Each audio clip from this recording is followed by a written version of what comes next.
Hi hello everyone, welcome back to my channel. ನಾವು ಬಂದ್ಬಿಟ್ಟು ಧರ್ಮಸ್ಥಳಕ್ಕೆ ಟ್ರಾವೆಲ್ ಮಾಡ್ತಿದ್ದೀವಿ, ಜೊತೆಗೆ ಸುಬ್ರಹ್ಮಣ್ಯ ಕೂಡ ಹೋಗ್ತಿದ್ದೀವಿ. ಟೈಮ್ ಬಂದು ಅರೌಂಡ್ 9:30-10 ಆಗಿದೆ. ನಾವು ಮನೇಲೆ ಬ್ರೇಕ್ಫಾಸ್ಟ್ ಎಲ್ಲ ಮುಗಿಸ್ಬಿಟ್ಟು ನಂತರ ನಾವು ಟ್ರಾವೆಲ್ ಮಾಡೋಕ್ಕೆ ಸ್ಟಾರ್ಟ್ ಮಾಡಿದ್ವಿ. ಇವಾಗ ಮಡಿಕೇರಿ ಟೌನ್ ರೀಚ್ ಆದ್ವಿ ಅಷ್ಟೇ. ಇಲ್ಲಿಂದ ಧರ್ಮಸ್ಥಳಕ್ಕೆ ಒಂದು 3 hours ಬೇಕಾಗುತ್ತೆ. ಆ್ಯಂಡ್ ನಾವು ಫ್ಯಾಮಿಲಿ ಎಲ್ಲರೂ ಕೂಡ ಹೊರಟಿದ್ದೀವಿ.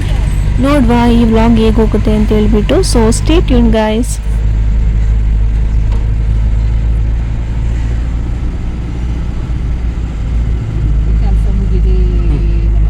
ಅದೇ ಕೆಲಸ ಮಾಡಿರೋದು ಪೈಪ್ ಹಾಕಿಯಲ್ಲ ಸಣ್ಣ ಸಣ್ಣ ಅದು ಫಸ್ಟೇ ಮಾಡಿದ್ರೆ ಸಾಕಿತ್ತು. ಮಳೆಗಾಲ ಬಂದರು ಮಳೆಗಾಲ ಹೋದ್ರು ಆದರೆ ಅದೆಷ್ಟು ಕೋಟಿ ಖರ್ಚಾಗುತ್ತೆ. ಹಳೆ ಬಸ್ ಮಾಡಿದ ಆ ಥರ ಮಾಡಿದರೆ ಹಾಗೆ ನಾನು ನನ್ನ ಕಸಿನ್ ತಂಗಿ ಜೊತೆ ಮಾತಾಡಿಕೊಂಡು ಸುಮ್ಮನೆ ಹೀಗೆ ವಿಡಿಯೋ ಮಾಡ್ತಿದ್ದೀನಿ ಅಂತ ಹೇಳ್ಬಿಟ್ಟು ಮಾತಾಡ್ಕೊಂಡು ಹೋಗ್ತಾ ಇದ್ವಿ. ಟ್ರಾವೆಲ್ ಮಾಡೋದಂದ್ರೆ ಯಾರಿಗೆ ಖುಷಿ ಇರಲ್ಲ ಹೇಳಿ, ಎಲ್ಲರೂ ಕೂಡ ಖುಷಿಯಲ್ಲಿ ಆರಾಮಾಗಿ ಕೂತ್ಕೊಂಡಿದ್ರು. ಬಟ್ ಒನ್ ಥಿಂಗ್ ಬೇಜಾರು ಏನಂದರೆ ತುಂಬ ಸೆಕೆ ಇತ್ತು, ಟ್ರಾವೆಲ್ ಮಾಡೋಕ್ಕೆ ತುಂಬ ಕಂಜೆಸ್ಟೆಡ್ ಆಗಿತ್ತು. ಬಟ್ ಏನು ಮಾಡೋಕ್ಕಾಗಲ್ಲ, ಟೆಂಪಲ್ ಹೋಗ್ಬೇಕಂದ್ರೆ ಇದೆಲ್ಲ ನಾವು ಸಹಿಸ್ಕೊಳ್ಳೇಬೇಕಾಗಿತ್ತು.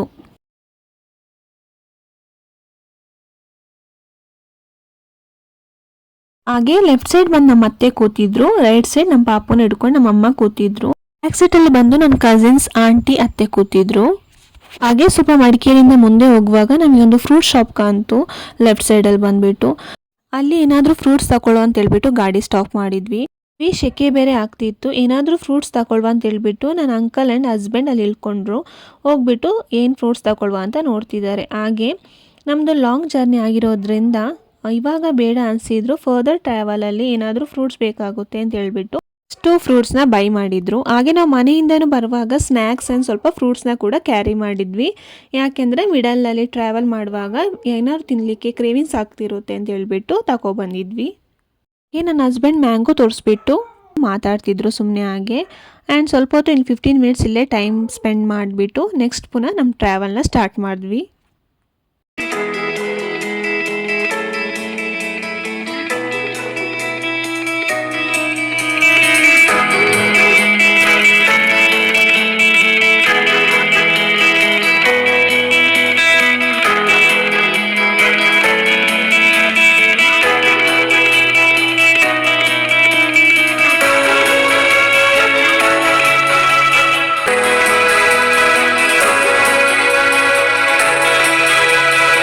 ಇವಾಗ ಬಂದು ಸುಳ್ಯ ರೀಚ್ ಆದ್ವಿ. ಸುಳ್ಯ ರೀಚ್ ಆಗುವಷ್ಟರಲ್ಲೇ ತುಂಬ ನಮಗೆ ಟಯರ್ಡ್ ಆಗಿತ್ತು. ಆ್ಯಂಡ್ ಇಲ್ಲಿಂದ ನಾವು ಪುತ್ತೂರಿಗೆ ಹೋಗ್ತೀವಿ, ಅಲ್ಲಿಂದ ಧರ್ಮಸ್ಥಳಕ್ಕೆ. ಟ್ರಾವೆಲ್ ಏನು ಬೋರ್ ಆಗಲಿಲ್ಲ ಆಯಿತಾ, ಬಿಕಾಸ್ ತುಂಬ ಟೈಮ್ ಆದಮೇಲೆ ನಾವು ಟೆಂಪಲ್ಗೆ ಹೋಗ್ತಿದ್ದೀವಿ ಎಲ್ಲ ಫ್ಯಾಮಿಲಿ ಸೇರಿಬಿಟ್ಟು. ಸೊ ಎಕ್ಸೈಟ್ಮೆಂಟ್ ಇತ್ತು, ಯಾವಾಗ ಟೆಂಪಲ್ ರೀಚ್ ಆಗ್ತೀವಿ ಅಂತ ಹೇಳ್ಬಿಟ್ಟು ನಾವು ವೇಟ್ ಮಾಡ್ತಿದ್ವಿ. ಈಗಂತೂ ಈ ಸೌತ್ ಸೈಡ್ ಟ್ರಾವೆಲ್ ಮಾಡೋಕ್ಕೆ ತುಂಬ ಇಷ್ಟ ಆಗ್ತದೆ, ಬಿಕಾಸ್ ತೆಂಗಿನ ಮರ, ರಬ್ಬರ್, ಅಡಿಕೆ ಮರ ಇರ್ಬೋದು, ತುಂಬ ಸಾಲಾಗಿರ್ತದೆ. ನೋಡಿಕೊಂಡು ಹೋಗ್ಲಿಕ್ಕೆ ತುಂಬ ಚೆನ್ನಾಗಿರ್ತವೆ ಇವೆಲ್ಲನೂ.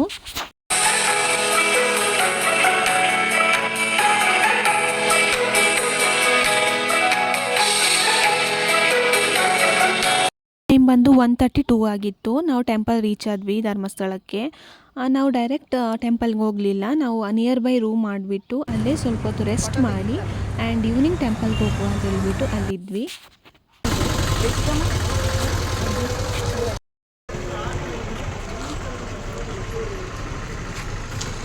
ಆಮೇಲೆ ಹಾಗೆ ಸ್ವಲ್ಪ ರೆಸ್ಟ್ ಮಾಡಿಬಿಟ್ಟು 5 o'clock ಎದ್ದು ಫ್ರೆಶ್ ಅಪ್ ಆಗಿ ಪಾಪುಗೆ ಮುಡಿ ಕೊಡಲಿಕ್ಕೆ ಅಂತ ಹೇಳ್ಬಿಟ್ಟು ಕರ್ಕೊಂಡು ಹೋಗ್ತಿದ್ವಿ. ಆ ರೂಮಿನ ಸ್ವಲ್ಪ ಆಚೆ ಇತ್ತು.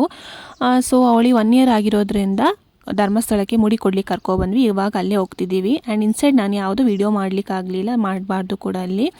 ಆ್ಯಂಡ್ ಹರಕೆ ಮುಡಿ ಬಂದುಬಿಟ್ಟು 20 rupees ಚಾರ್ಜ್ ಮಾಡ್ತಾರೆ, ಪ್ಲಸ್ ಬ್ಲೇಡಿಗೆ 20 rupees.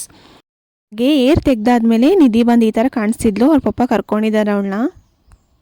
ಎಲ್ಲರೂ ಬಂದು ಔಟ್ಸೈಡ್ ವೇಟ್ ಮಾಡ್ತಿದ್ರು. ಸೊ ನಾವು ಔಟ್ಸೈಡ್ ಬಂದ್ವಿ. ಹಾಗೆ ಅವಳು ಹೇಗೆ ಕಾಣಿಸ್ತಿದ್ದಾಳೆ ಅಂತ ನೋಡೋಕ್ಕೆ ಎಲ್ಲರೂ ಕಾಯ್ತಿದ್ರು. ಅವಳ ನೋಡಿದ ತಕ್ಷಣ ಪಾಪ ಎಲ್ಲ ನಗ್ತಿದ್ರು, ಯಾಕೆಂದರೆ ಅವಳ ಫೇಸ್ ತುಂಬ ಚಿಕ್ಕದಾಗಿ ಕಾಣಿಸ್ತಿತ್ತು ಆ್ಯಂಡ್ ಬೇರೆ ಥರ ಕಾಣ್ತಿದ್ಲು. ಏರಿರುವಾಗ ದಪ್ಪ ಕಾಣಿಸ್ತಿದ್ಲು ಅಂತೇಳಿ ಮಾತಾಡ್ಕೊಂಡಿದ್ರು ಎಲ್ಲರೂ. ಅಲ್ಲಿಂದ ಪಾಪುನ ಸ್ನಾನ ಮಾಡಿಸ್ಬಿಟ್ಟು ಡೈರೆಕ್ಟಾಗಿ ನೇತ್ರಾವತಿ ರಿವರ್ಗೆ ಹೋದ್ವಿ. ಬಿಕಾಸ್ ಆ ಲೇಡೀಸ್ ಎಲ್ಲ ಬಂದುಬಿಟ್ಟು ರೂಮಲ್ಲಿ ಬಾತ್ ಮಾಡಿದ್ರು. ಆ್ಯಂಡ್ ನನ್ನ ಹಸ್ಬೆಂಡ್, ಅಂಕಲ್, ಪಪ್ಪ, ಕಸಿನ್ ಅವರೆಲ್ಲ ರಿವರ್ಲಿ ಸ್ನಾನ ಮಾಡ್ತೀನಿ ಅಂತ ಹೇಳ್ಬಿಟ್ಟು ಇಲ್ಲಿ ಬಂದಿದ್ದರು.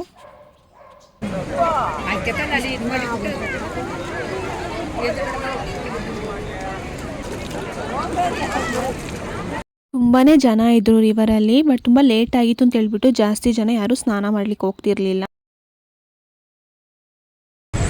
ನಾ ಮನೆಯಿಂದ ಬರತ್ತಿಗೆ ಈ ರಿವರಲ್ಲಿ ಸ್ನಾನ ಮಾಡಬೇಕು ಅಂತಿದ್ದೆ, ಬಟ್ ನೈಟ್ ಆಯಿತು, ಸೊ ಸ್ನಾನ ಮಾಡಿಲ್ಲ. I am very sad. Time ಬಂದು 6:30 ಆಯಿತು. ನಾವಿಲ್ಲಿ ನೇತ್ರಾವತಿ ರಿವರ್ಗೆ ಬಂದಿದ್ದೀವಿ. ಮತ್ತೆ ಬಂದವರು ಸ್ನಾನ ಮಾಡ್ತಿದ್ದಾರೆ, ಬಟ್ ನೀರು ತುಂಬ ಇದೆ ಅಂತ ಹೇಳ್ಬಿಟ್ಟು ನಾವು ಹೋಗಲಿಲ್ಲ. ಇವಾಗ ಅವ್ರಿಗೆ ವೇಟ್ ಮಾಡ್ತಿದ್ವಿ, ಅವ್ರು ರಿಟರ್ನ್ ಬರಬೇಕಲ್ಲ, ಸೊ ಅವ್ರಿಗೆ ವೇಟ್ ಮಾಡ್ಕೊಂಡು ಕೂತಿದ್ದೀವಿ. ಜನ ರಶ್ ಅಂದರೆ ರವಿ ರಶ್ ಇದೆ. ಸದ್ಯಕ್ಕೆ ಮಳೆ ಇಲ್ಲ, ಸ್ವಲ್ಪ ಲೈಟಾಗಿ ಡ್ರಿಸ್ಲಿಂಗ್ ಇದೆ ಅಷ್ಟೇ. ಸೊ ಇವಾಗ ಒಂದು ಹಾಫ್ ಆನ್ ಅವರ್ ಬಿಟ್ಟು ರೂಮಿಗೆ ಹೋಗಿ ಫ್ರೆಶ್ನಪ್ ಆಗಿ ಮತ್ತೆ ಟೆಂಪಲಿಗೆ ಹೋಗಬೇಕು, ಪೂಜೆ ಇದೆ. ಸೊ ನೋಡುವ ಹೇಗಾಗುತ್ತೆ ಅಂತ ಹೇಳ್ಬಿಟ್ಟು.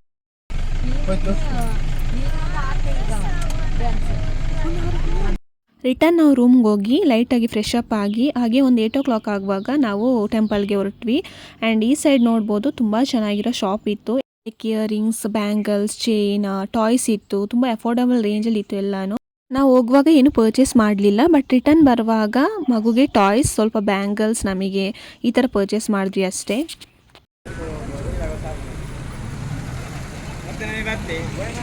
ಹಾಗೆ ಟೆಂಪಲ್ ರೀಚ್ ಆದ್ವಿ. ಇಲ್ಲಿ ಕೂಡ ತುಂಬಾ ಜನ ಇದ್ರು. ಇನ್ಸೈಡ್ ಆಗಿರ್ಬೋದು, ಟೆಂಪಲ್ ಔಟ್ಸೈಡ್ ಆಗಿರ್ಬೋದು. ತುಂಬ ವೇಟ್ ಮಾಡಬೇಕಾಗಿತ್ತು ಟೆಂಪಲ್ ಒಳಗೆ ಹೋಗ್ಬಿಟ್ಟು ದೇವ್ರನ್ನ ನೋಡ್ಬೇಕಂದ್ರೆ. ಆ್ಯಂಡ್ ಪಟ್ ಅಂತ ನೋಡ್ಕೊಂಡು ಹೋಗ್ತಾ ಇರಬೇಕು. ಹಾಗೆ ನಾವು ಇನ್ಸೈಡ್ ಹೋಗಿ ಪ್ರಸಾದ ಎಲ್ಲ ಮಾಡಿಸಿ ದೇವರ ದರ್ಶನ ಮಾಡಿಬಿಟ್ಟು ಔಟ್ಸೈಡ್ ಬಂದ್ಬಿಟ್ಟು ನಾವು ಇವಾಗ ಊಟಕ್ಕೆ ಹೋಗ್ತಿದ್ದೀವಿ. ಊಟದ ಹಾಲಿಗೆ ಹೋಗ್ಬೇಕಾದ್ರೆ ತುಂಬ ಜನ ಇರಲಿಲ್ಲ, ಬಟ್ ಹಾಲಲ್ಲಿ ತುಂಬ ಜನ ಇದ್ದರು. ಆಲ್ರೆಡಿ ಎಲ್ಲ ಕೂತಿದ್ರು ಕೂಡ ಊಟಕ್ಕೆ. ಆ್ಯಂಡ್ ಪಾಪು ಸುಮ್ಮನೆ ಕೂತಿರಲಿಲ್ಲ, ಗಲಾಟೆ ಮಾಡ್ತಿದ್ಲು. ಹಾಗೆ ಹೇಗೋ ಕುಡಿಸ್ಕೊಂಡು ನಾವು ಊಟಕ್ಕೆ ಕೂತಿದ್ವಿ. ಅಲ್ಲಿ ನೋಡ್ಬೋದು ನಮ್ಮ ಪೇರೆಂಟ್ಸ್ ಆಗಿರ್ಬೋದು, ಅತ್ತೆ ಆಂಟಿ ಅವರೆಲ್ಲ ಆಚೆ ಸೈಡ್ ಕೂತಿದ್ರು. ನಮಗೆ ಅಲ್ಲಿ ಸೀಟ್ ಸಿಗಲಿಲ್ಲ ಅಂತ ಹೇಳ್ಬಿಟ್ಟು ನಾವು ಲೆಫ್ಟ್ ಸೈಡ್ ಬಂದುಬಿಟ್ಟು ಈಚೆ ಕೂತಿದ್ವಿ. ನೆಕ್ಸ್ಟ್ ಡೇ ಅಂದರೆ ಸಂಡೇ ಮಾರ್ನಿಂಗ್ ಎಲ್ಲರೂ ರೆಡಿ ಆಗಿಬಿಟ್ಟು ಅಲ್ಲಿ ಮ್ಯೂಸಿಯಂ ಆ್ಯಂಡ್ ಒಂದು ಪಾರ್ಕ್ ಇದೆ, ಅದನ್ನು ನೋಡಿಕೊಂಡು ಹಾಗೆ ಸುಬ್ರಹ್ಮಣ್ಯಕ್ಕೆ ಹೋಗುವ ಅಂತೇಳಿ ಹೊರಟಿದ್ವಿ. ಪಕ್ಕನೇ ಹೋಟೆಲ್ ಇತ್ತು. ಸೊ ಬ್ರೇಕ್ಫಾಸ್ಟ್ ಮುಗಿಸ್ಕೊಂಡು ಹೋಗುವ ಅಂತ ಹೇಳ್ಬಿಟ್ಟು ಎಲ್ಲರೂ ಅಲ್ಲಿಗೆ ಹೋದ್ವಿ. ನಾನು ಬಂದುಬಿಟ್ಟು ಮಸಾಲೆ ದೋಸೆ ತಗೊಂಡೆ. ಬ್ರೇಕ್ಫಾಸ್ಟ್ ಎಲ್ಲ ಮುಗಿಸಿ ನಂತರ ನಾವು ಹೊರಟಿದ್ದು ಬಂದುಬಿಟ್ಟು ಗೊಮ್ಮಟೇಶ್ವರ ಸ್ಟ್ಯಾಚ್ಯೂ ನೋಡೋಕ್ಕೆ. ರೂಮಿಂದ ಒಂದು 2 kilometers ಇತ್ತು ಅಷ್ಟೇ. ನಾವು ಗಾಡೀಲಿ ಅಲ್ಲಿಗೆ ಹೋದ್ವಿ. ಹಾಗೆ ನಮ್ಮ ಡೆಸ್ಟಿನೇಷನ್ ಕೂಡ ರೀಚ್ ಆದ್ವಿ. ಇಲ್ಲಿ ಕೂಡ ತುಂಬಾ ಕ್ರೌಡ್ ಇತ್ತು, ತುಂಬ ಬಿಸಿಲು ಕೂಡ ಇತ್ತು.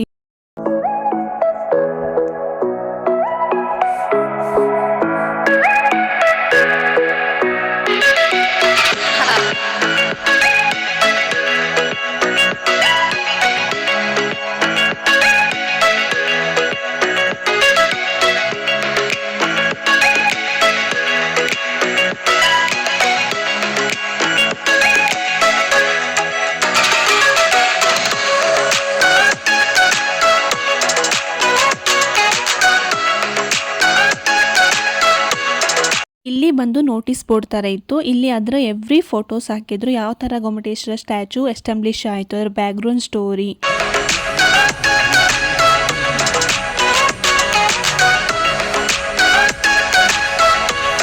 ಅಲ್ಲಿಂದ ಹೊರಟ್ಬಿಟ್ಟು ನಾವು ಪಾರ್ಕ್ಗೆ ಬಂದ್ವಿ. ಇದೊಂದು ದೊಡ್ಡ ಪಾರ್ಕ್ ಇತ್ತು, ತುಂಬ ಚೆನ್ನಾಗಿತ್ತು, ಸ್ಪೇಷಿಯಸ್ ಆಗಿತ್ತು.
ಇಲ್ಲಿ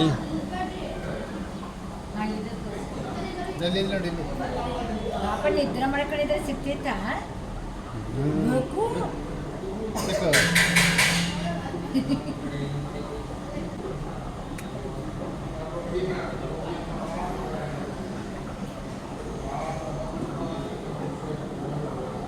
ಇಲ್ಲಿಂದು ಇದೇ ಇರೋದು ಅಲ್ಲಿ ದೊಡ್ಡದು.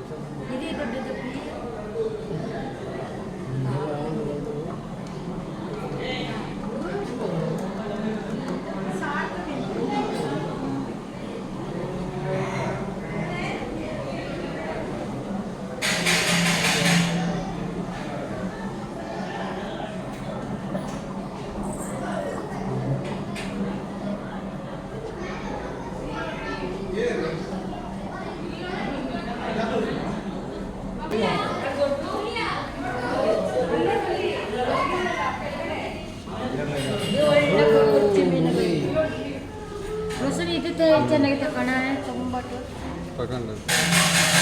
ಪಾರ್ಕಲ್ಲಿ ಬಂದು 1 hour ಅಷ್ಟು ಟೈಮ್ ಸ್ಪೆಂಡ್ ಮಾಡಿ ನೆಕ್ಸ್ಟ್ ನಾವು ಮ್ಯೂಸಿಯಮ್ಗೆ ಬಂದ್ವಿ. ಆ್ಯಂಡ್ ಈ ಮ್ಯೂಸಿಯಂ ತುಂಬ ರಿನೋವೇಷನ್ ಮಾಡಿದ್ದಾರೆ.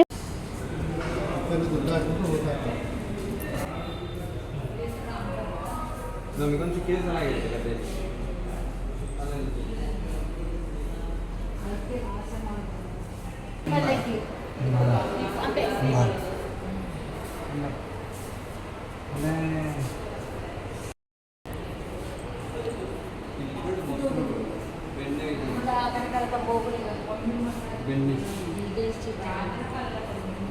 ಕೃಷ್ಣ ಬೆಣ್ಣೆ ತಿನ್ನೋದು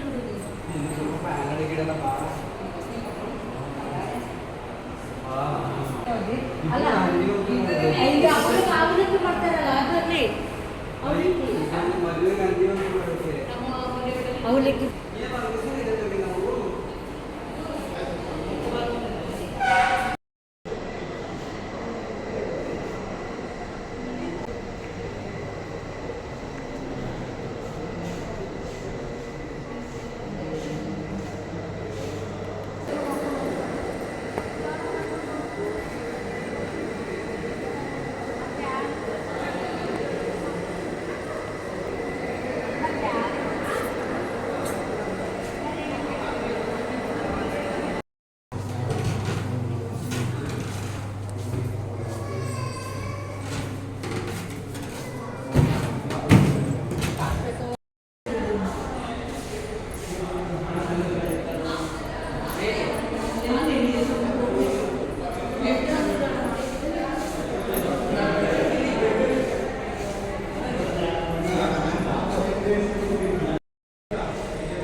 ಮ್ಯೂಸಿಯಂ ಎಲ್ಲ ನೋಡಿ ಆದಮೇಲೆ ಸೌತಡ್ಕಲ್ಲಿರೋ ಗಣಪತಿ ಟೆಂಪಲ್ಗೆ ವಿಸಿಟ್ ಮಾಡಿದ್ವಿ. ಅಲ್ಲಿಂದ ಬಂದು ಡೈರೆಕ್ಟಾಗಿ ನಾವು ಸುಬ್ರಹ್ಮಣ್ಯಕ್ಕೆ ರೀಚ್ ಆದ್ವಿ. ರೀಚ್ ಆಗುವಷ್ಟರಲ್ಲೇ ಆಲ್ಮೋಸ್ಟ್ ಟೈಮ್ ಬಂದು 1:30 ಆಗಿತ್ತು. ಜಸ್ಟ್ 5 ಮಿನಿಟ್ಸ್ ಇತ್ತಷ್ಟೇ ದರ್ಶನಕ್ಕೆ. ಸೊ ಬೇಗ ದರ್ಶನ ಮುಗಿಸ್ಬಿಟ್ಟು ಹೊರಗೆ ಬಂದ್ವಿ. ಅಲ್ಲಿ ಜಾಸ್ತಿ ವಿಡಿಯೋ ಕೂಡ ನಾವು ಮಾಡೋಕ್ಕಾಗಲಿಲ್ಲ. ಟೆಂಪಲಲ್ಲಿ ತುಂಬ ಕ್ರೌಡ್ ಇತ್ತು, ಅಲ್ಲಿ ಊಟ ಮಾಡಲಿಕ್ಕಾಗಲಿಲ್ಲ. ಸೊ ನಾವು ಹೋಟೆಲಲ್ಲಿ ಊಟ ಮುಗಿಸ್ಬಿಟ್ಟು ನಂತರ ನಾವು ಅಲ್ಲಿಂದ ಹೊರಟ್ವಿ ಮನೆಗೆ. ವೀಕೆಂಡ್ ಆಗಿರೋದ್ರಿಂದ ಅಲ್ಲಿ ಕೂಡ ತುಂಬಾ ಜನ ಇದ್ದರು. ಇಷ್ಟೇ ಗೈಸ್ ಈ ವಿಡಿಯೋ ಇಷ್ಟ ಆಗಿದ್ರೆ ಲೈಕ್ ಮಾಡಿ, ಶೇರ್ ಮಾಡಿ, ಕಮೆಂಟ್ ಮಾಡಿ ಆ್ಯಂಡ್ ಸಬ್ಸ್ಕ್ರೈಬ್ ಮಾಡೋದನ್ನ ಪ್ಲೀಸ್ ಮರಿಬೇಡಿ. ನಮಸ್ಕಾರ.